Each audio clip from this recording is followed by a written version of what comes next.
一番好きなそうですね。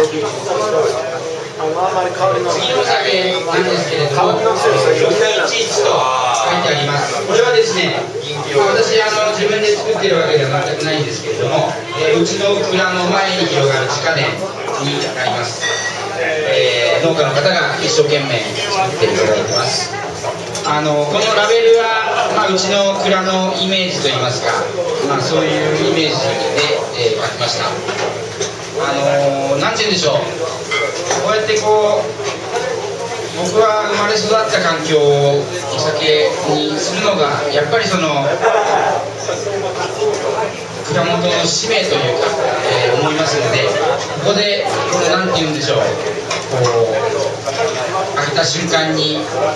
ちの蔵の風景がここになんていうのかな、飛び出すではないけれども、こういう空気充満させていただくことっていうのは本当に幸せだなと、お酒作りをしていて今本当に強烈に思っております。番地違いですので、違いをもしかしたら分かりづらいかも分かりませんけれども、気をつけてちょっと見てください。も